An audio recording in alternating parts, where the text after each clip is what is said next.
Welcome back to the podcast Unbinding the Bible. This is episode 194, Why I Stepped Away and Why I'm Back. And man, it actually feels really great to be doing the podcast again, if I'm honest with you. So I know it has been a long time, and I know a lot of you have been asking a lot of questions about how I've been doing. Am I still at my church? What am I doing now? Why have I stopped the podcast for so long? I'd love to tell you. And so I have written out quite a few thoughts to do the best that I can to explain in narrative form exactly what's been going on over the last couple of years, hence why the big break from the podcast. So this is me kind of pouring out my heart to you as my listeners and also giving you a little bit of insight into what's been going on with me. And I think many of you who have been consistent podcast listeners will totally be able to relate. And so I hope this is an encouragement to you. I hope that you'll find this uplifting and beneficial in some way. But if nothing else, at least you will hear from me after quite a long break. And I'm excited to get back into it. So let's just dive right in. When I published my last episode in May of 2024, I intended just to take the summer off, to give myself a break as I'd been doing the previous summers. Our youngest child was graduating from high school, and my wife Jessica and I had been sensing for the past 2 years that once Gavin graduated, it might be time for some sort of life change. I had been a pastor since I was 24 years old and was all I ever knew.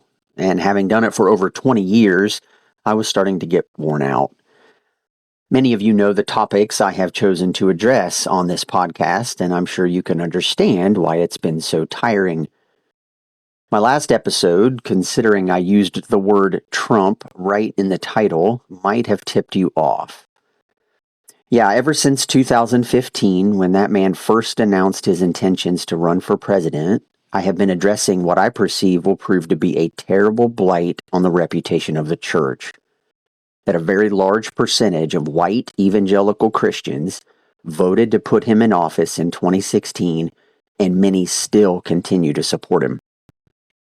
It's head-scratching, confusing, and bewildering to me all the theological and practical gymnastics that otherwise normal Christians go through in an attempt to justify their support of Donald Trump. And for the past 10 years, I have called it out, questioned it, challenged it, debated it, spoken against it, and shown why it runs counter to every fiber of the kingdom of God. For decades, many Christians have embraced the idea that the Republican Party not only embodies their Christian values more than the Democratic Party, but that the only reasonable way a Christian can vote is for a Republican. This has become embedded in the minds of many Christians for so long that to challenge it has become tantamount to heresy.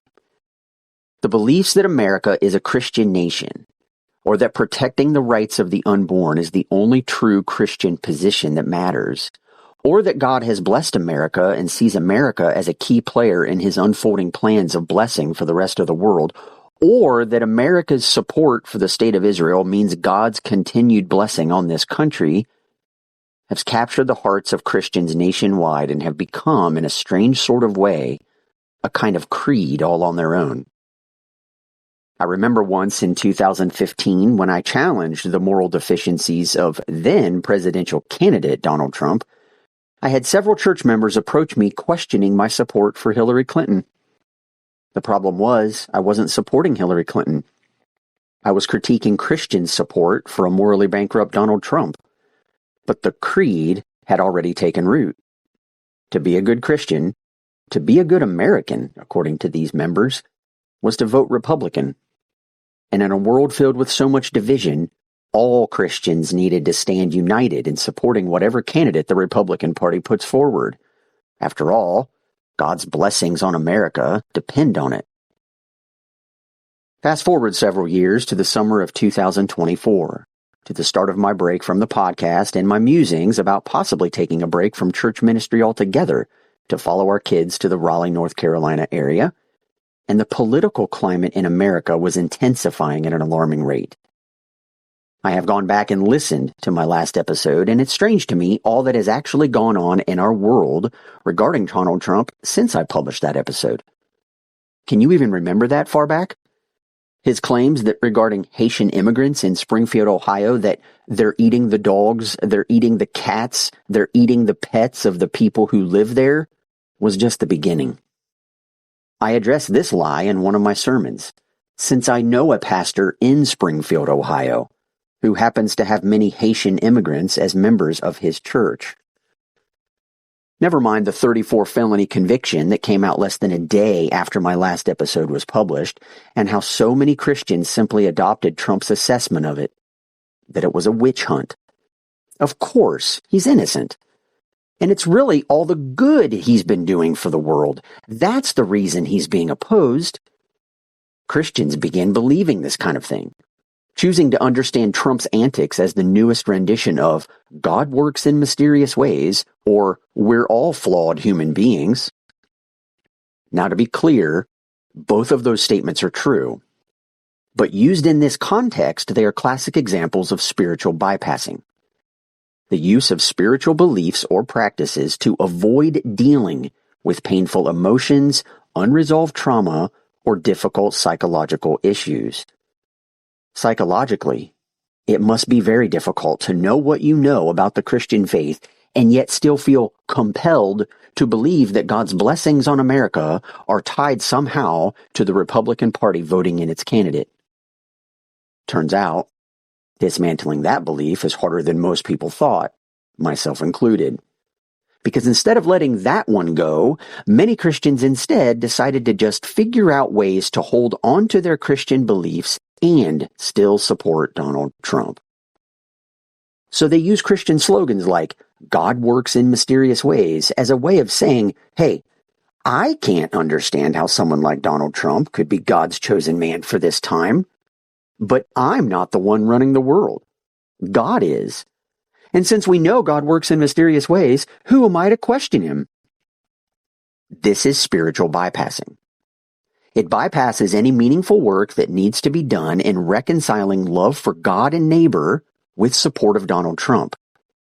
It doesn't allow the dissonance between those two realities to be experienced or wrestled with.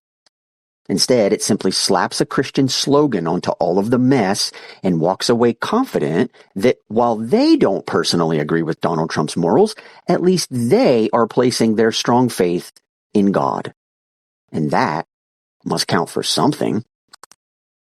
But this can only take one so far. At some point, the disconnect has to be named and acknowledged. Now, I'm not a prophet by any means, but I knew the moment Donald Trump arrived on the scene that bad things were on the horizon. Families have been torn apart. Thousands of 20 and 30-year-olds have left the church because what their churches taught them growing up about Jesus was being rejected by those same churches today as the woke agenda. I have watched Christians defend and support Trump not because of his morality, but because he would protect their Christian freedoms, all the while claiming that the Democrats were the ones who wanted to take away their religious freedoms. And yet I'm not even to the part of my story where Donald Trump actually gets elected and then all hell breaks loose. I'm still back in the summer of 2024. But the tensions continued to intensify. And the gospel accounts that I was studying each week in preparation for my Sunday sermons kept emphasizing more and more the beauty and character of Jesus and the spirit of his kingdom. And I just could no longer stomach the massive disconnect between Jesus' kingdom values, which all Christians say they believe in, and their ho-hum or actually downright supportive attitudes toward Donald Trump. The things that were happening in America under the banner Christian needed to be called out. Talk of Project 2025 and the supposed Christian influence behind it, which, by the way, is not Christian at all. It's a distorted, authoritarian, patriarchal bastardization of the Christian faith that should be opposed by every Christian who truly understands religious freedom. And I simply could not reconcile what was happening in every news cycle with the fact that Christians continued to go to church each Sunday either oblivious to what was going on, or worse, or in some way supportive of it. And all of the years working through these thoughts on my podcast prepared me for what I knew I needed to do. All of the years working through these thoughts on my podcast gave me the words and the clarity to point out the discrepancies and to do it in a way that was clear and accurate. Speaking of accuracy, it's actually quite shameful just how effortlessly Donald Trump rattles off lies. Being deceptive is bad enough, but Trump is on another level entirely. He simply says whatever pops into his mind, and anything that doesn't elevate him to the position of greatness he believes he deserves is either the fake news media or terrible journalism. For Christians who follow the one who claims to be the truth, truth ought to matter to us far more than it seems that it does. And I realized that when preaching a sermon, at least, I should definitely be more compelled to speak the truth than to worry about whether or not those listening to it are going to like it. Bottom line, I knew I needed to say something.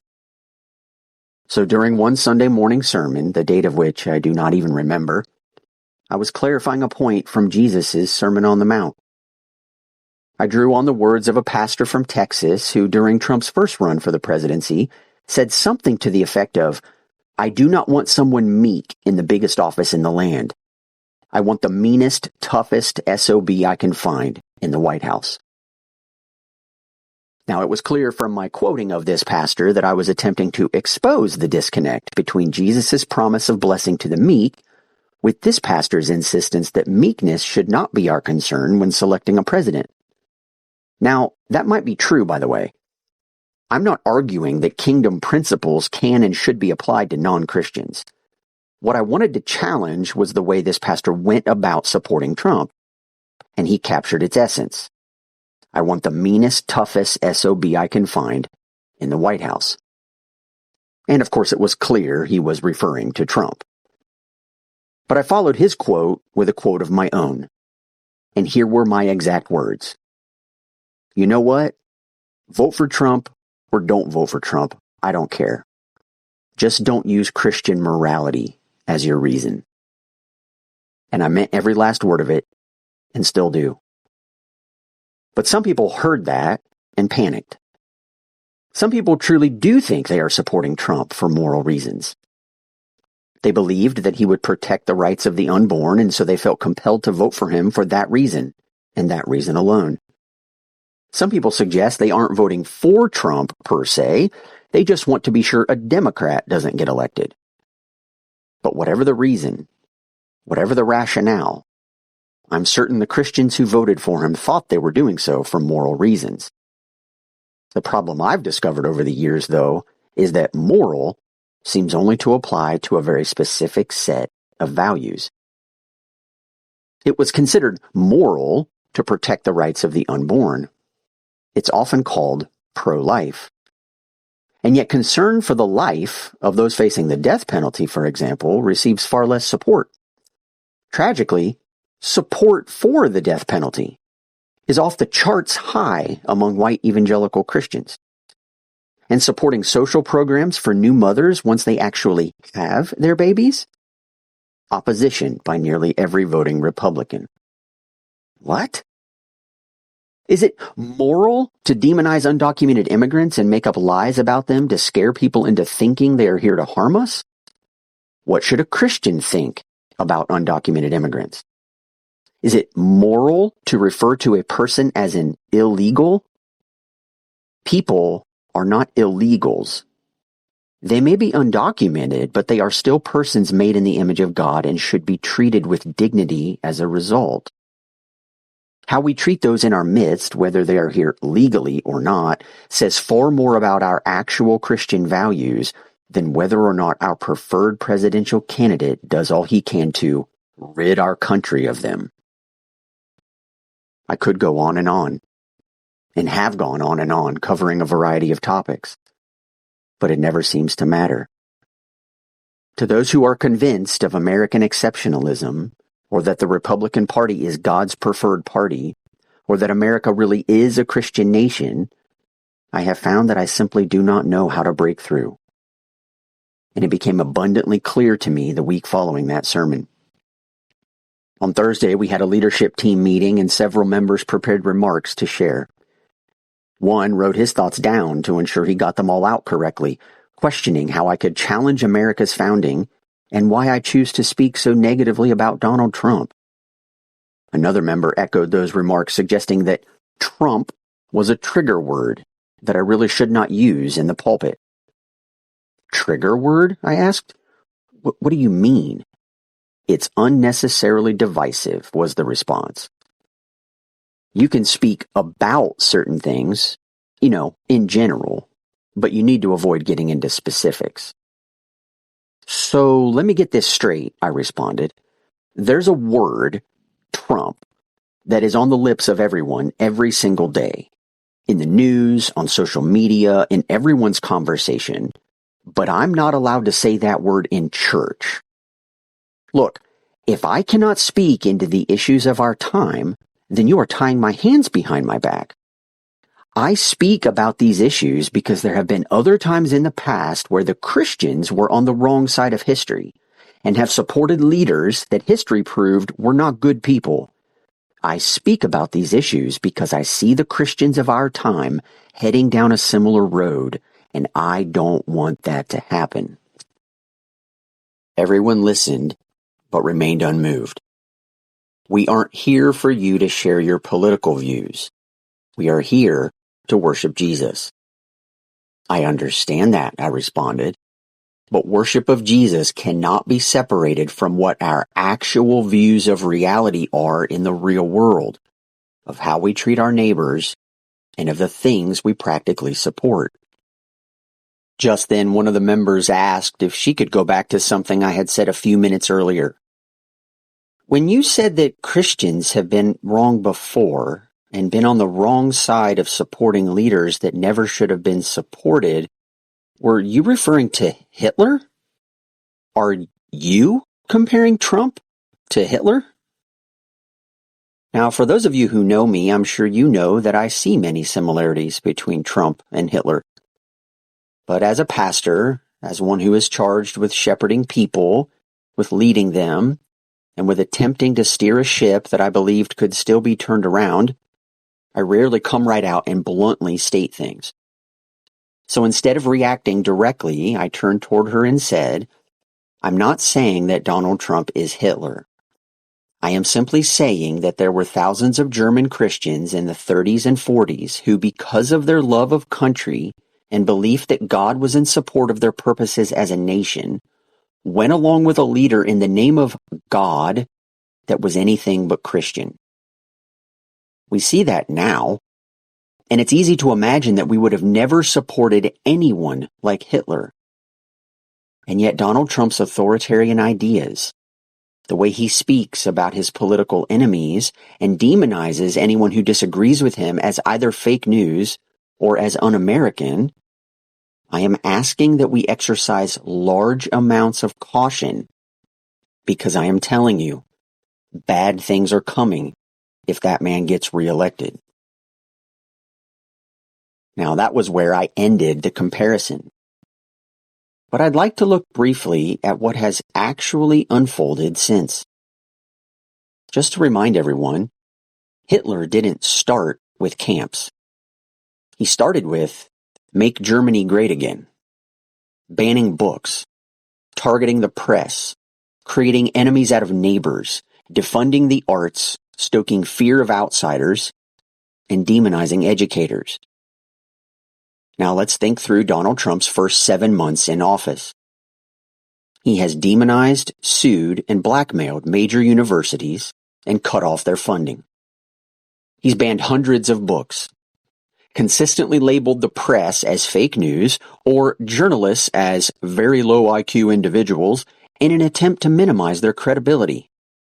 His entire mantra has been Make America Great Again, and he is constantly stoking fear of outsiders, labeling every bad thing he can think of in America as being the result of the presence of undocumented immigrants.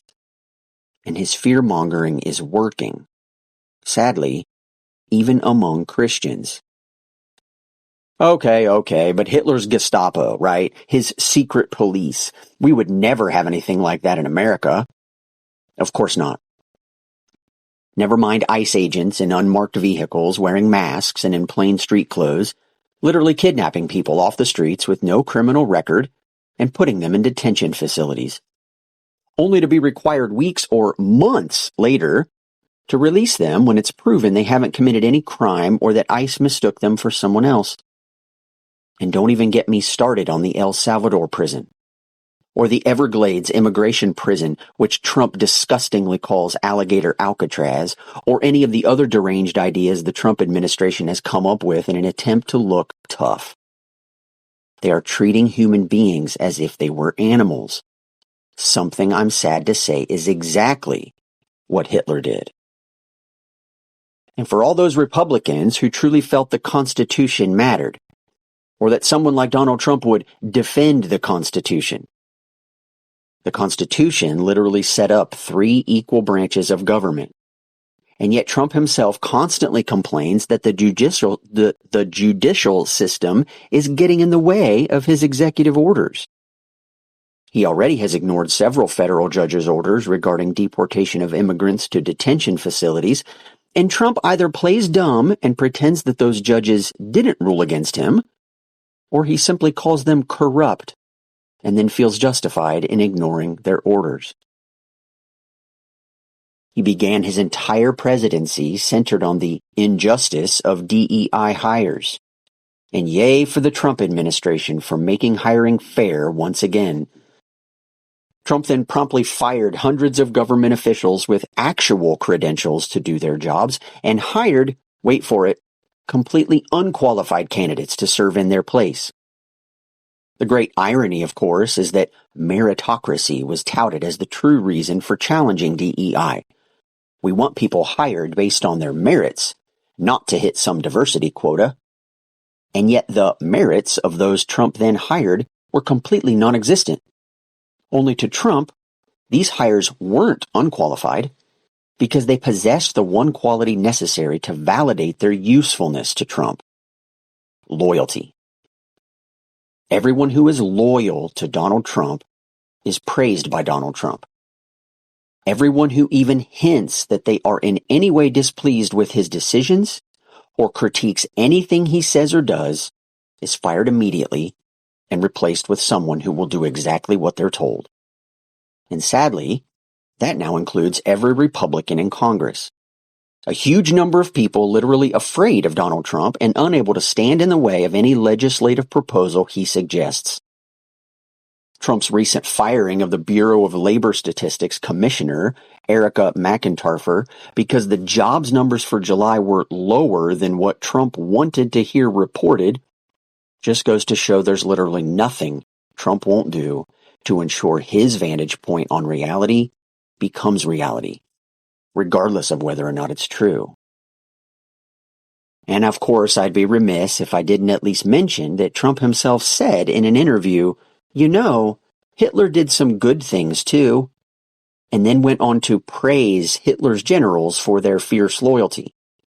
Or maybe Trump's deep admiration and respect for authoritarian leaders as evidenced by his recent clapping, rolling out the red carpet for, and the $2 million military flyover when meeting with Vladimir Putin, a convicted war criminal, after having mercilessly slaughtered tens of thousands and kidnapped 20,000 Ukrainian children. And then, with Putin's manipulative nudging, Trump is now back on his bandwagon that mail-in voting is fraudulent and that we must put a stop to it immediately.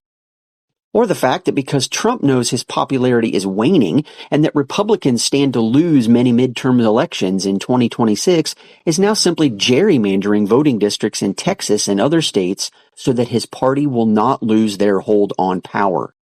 Ever.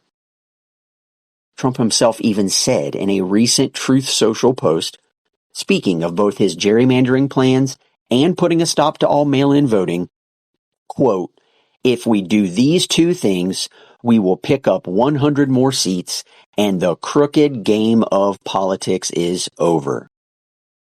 Oh, and as a side note, Hitler also attacked free and fair elections.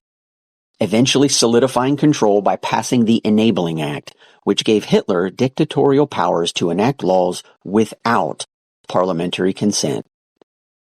He then promptly banned all other political parties. What a disgusting list. I would go on and could go on, but just reading this honestly is depressing. But I hope this quick flyby is enough to offer even a tiny bit of justification that when I cautioned my church leaders against following a man unworthy of their support, I was actually onto something. All right, back to my narrative. Looks of bewilderment filled the faces of most of the leaders in that room, but the majority of them simply doubled down. The pulpit is simply not the place for that kind of talk.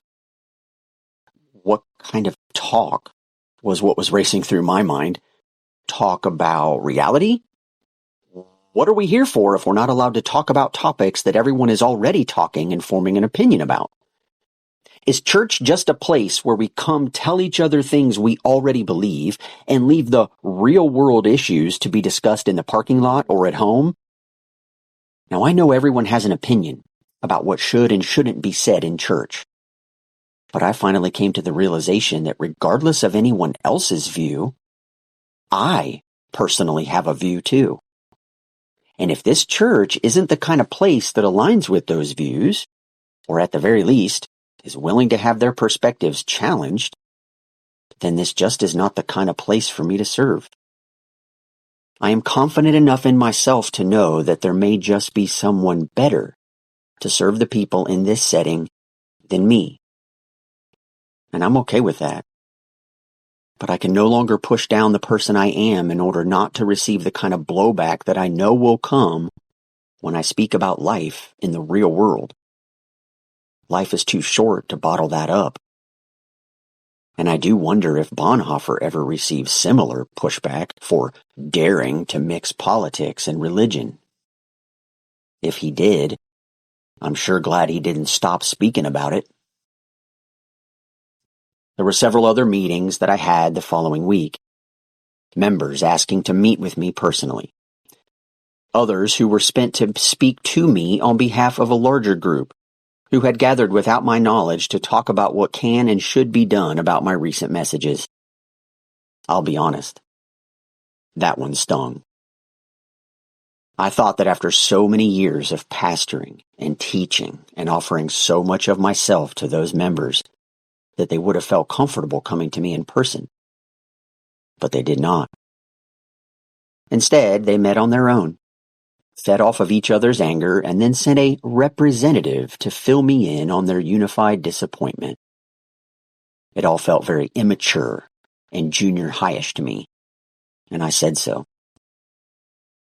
However, some members came and asked to speak to me privately, saying that they personally agreed with the things that I'd been saying, but have never felt comfortable expressing those beliefs in the church because they could tell they were in the minority. I grew closer to those members in minutes than I had in years prior to that time. They held their views so tightly that I never knew they agreed with me. And we both shared our angst and our sympathies for what each other had been going through. But even with those small glimmers of hope, everything just felt horrible and wrong and ugly and broken. I have to preach the gospel of the kingdom. And in my understanding, that means allowing that gospel to challenge us wherever it needs to. When I read the Gospels, I see Jesus challenge everything. Why is it today that we believe there are certain areas that are off limits? Where does that idea come from? I didn't know. And I felt that for all the years I had been trying to preach the gospel of the kingdom, to receive this level of pushback left me completely directionless. And waves of, I need to step away, came over me. I immediately sped up my casual job search for something, anything in Raleigh to allow our family to move closer to our kids. Having served as a pastor for most of my life, I wasn't ultimately sure what else I was qualified to do. But several friends suggested I might be good in sales, and so I pursued a job openings there. I received an offer to work for a flooring company, selling luxury vinyl planks to homeowners. So I spoke with our bishop on a Thursday, then the key leaders of our Anglican side of the shared ministry the very next day, then the head of the Lutheran side, and then the entire leadership team. By Saturday morning, I had sent a message to the entire church so that on Sunday we could have a proper time of worship without the immediate shock of my forthcoming resignation. And I fielded lots of questions.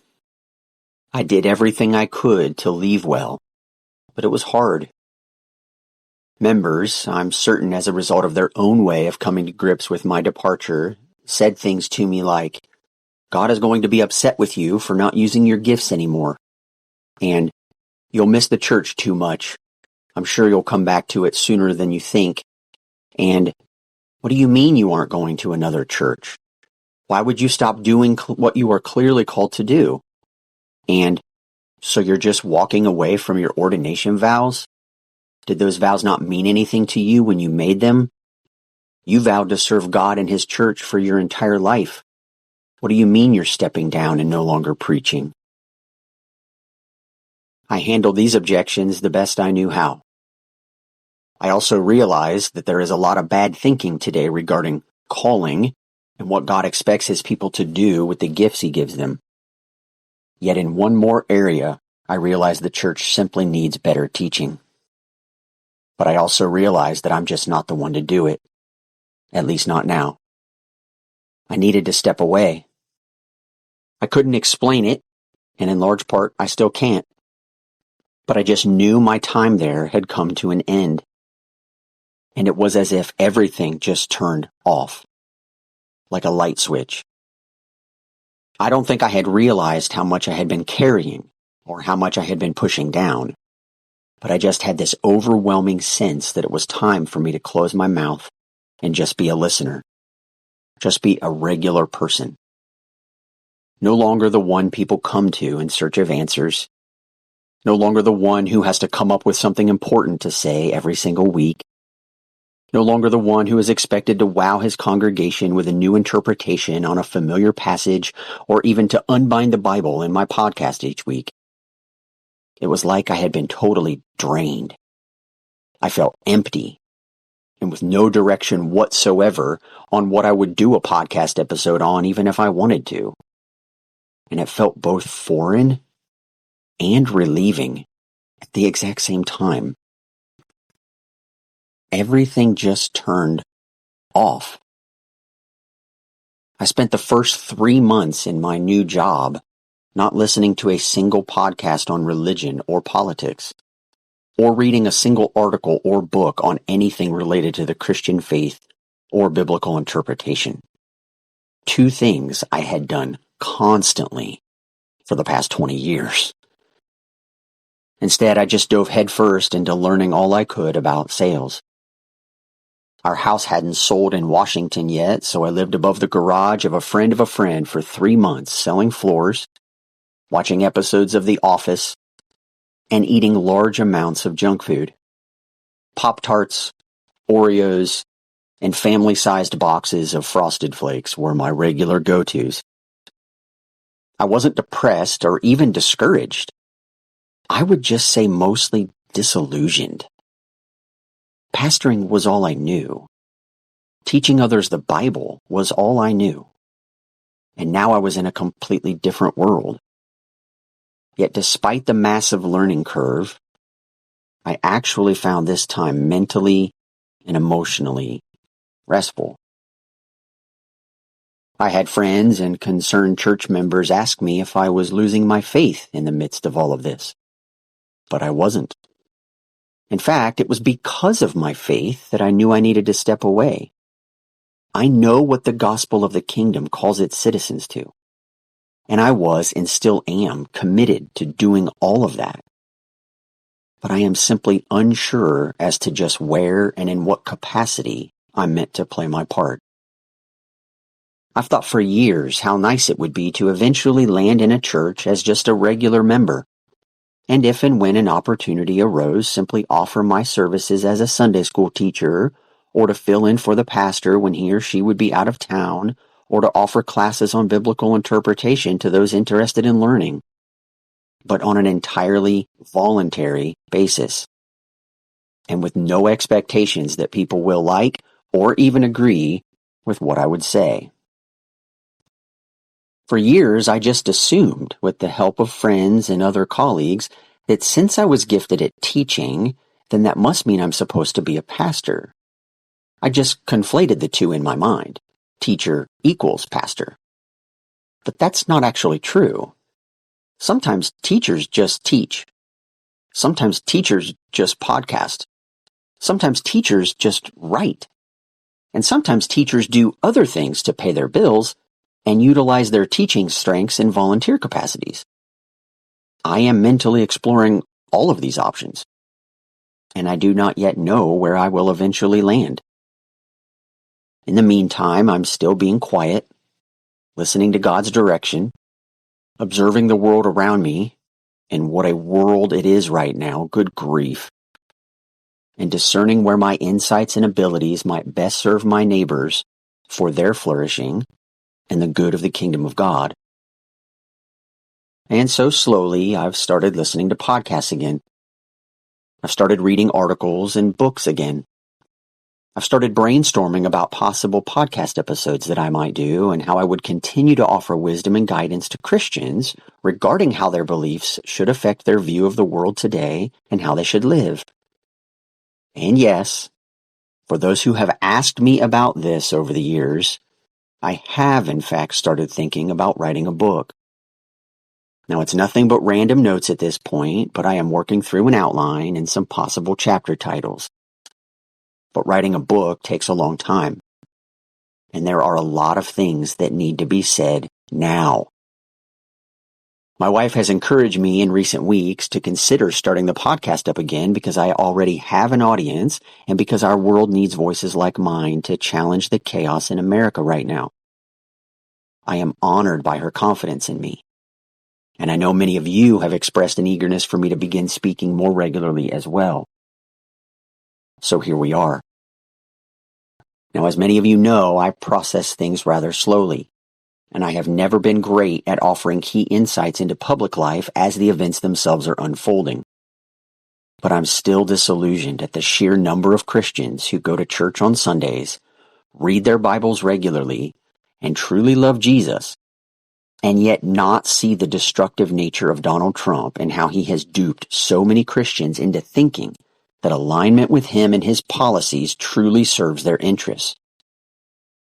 I'm actually even more disillusioned at just how many Christians do not recognize that many of their interests are actually opposed to the values of the kingdom of God. And I am constantly asking, how did we get here?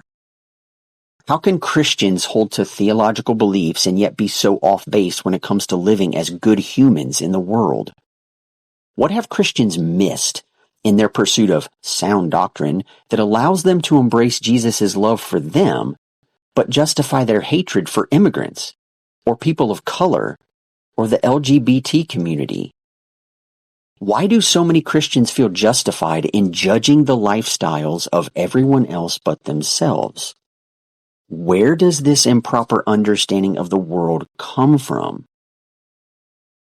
The answers to these questions is actually what I want to write a book about. And I truly believe that the framework I used in developing this podcast is the perfect outline to do it. But the podcast as it is right now is just too long. It's way too much material to wade through, especially for those who've never listened to a single episode. And so my goal is to distill it, to hit the highlights, to synthesize large swaths of material into their most salient points and deliver them in a way that is accessible and poignant. So while my first iteration of the podcast was to create a space for me to work out my thoughts, this second iteration will be to give me space to synthesize them, to connect the big pieces, and to explore how specific I should go in applying these insights to people's everyday lives. If I ever were to write a book, I'd want it to be relevant, but not so time-specific that it feels outdated once it's published. I've read books like this, and they feel irrelevant 6 months after they're printed. I don't want to do that. But I also believe that this is a unique point in history, a unique time where Christians of future generations will look back and ask, what were the real Christians doing during this time? And I've decided that even though I'm no longer a pastor, I want to be among those who did everything they could, who spoke out as often as they could, who did their absolute best to build a biblical case for what Jesus' kingdom is actually all about and the many ways that modern evangelicalism has created something quite unlike Jesus' kingdom. I see a huge disconnect here. And I believe that one of the reasons it's been so hard to break through is precisely because the people to whom I'm speaking do not see that disconnect. So when I challenge their beliefs, they receive it as a threat. They assume that I'm just playing the partisan game like everyone else does, and that if I ever critique Donald Trump, it can only mean that I'm a Democrat. They don't realize that even Jesus himself critiqued his own people constantly. But he did so because he was trying to set them free. But every false belief, every wrong ideology, every hidden idol, every secret loyalty they held to was keeping them in bondage. He didn't critique them because he hated them. He critiqued them because he loved them. And he knew that adherence to those wrong beliefs would eventually lead to their destruction, and he never wanted that for anyone. So he loved and welcomed every person. And he critiqued those whose systems prevented that love from being experienced by every person. And he forced people to connect their theological beliefs about God with the way they live their lives in the real world. That is what I want to do as well, in whatever form that takes. And for the time being, that form is this podcast. And so that is what I plan to do. I do not know how often I will publish podcast episodes. My new job has created a little bit of a time constraint on me as far as having the ability and breadth and space to be able to work out these thoughts and then present them when I know I have time to do so. But my promise to you, as I have already said, is that I'm going to attempt in this second part of the podcast to distill large bits of material that I think can give us the framework we need to start challenging beliefs at their root. The one valuable thing that evangelical Christians have going for them is that they believe in the Bible. So the value I believe my podcast offers is that I will use the Bible to show them why many of their beliefs are misguided and to offer clarity to a world, especially that world that has left the church after having been burned or hurt or disillusioned themselves, offer them a renewed vision of what the calling of Jesus actually is all about and how a right reading of the Bible leads them to that same vision. So again, it's nice to be back on the podcast. I would love to hear feedback from you. Thank you to those who have reached out to me over the last year and a half, asking how I am doing. Thank you to those who faithfully supported the podcast financially, but most importantly, thank you for those of you who have been concerned about me as a person, have given me notes and given me feedback and offered critiques or questions or dialogue, or just simply said thanks for what you're offering to us. I really do feel a special bond with every one of you listeners, and I'm thankful for the time that we've had to connect. So as I said, I don't know when my next episode will be published, but it will be soon. Be on the lookout for it, and feel free to share this episode with anyone who you think could relate or be encouraged by it. Until next time, I hope you have a fantastic week.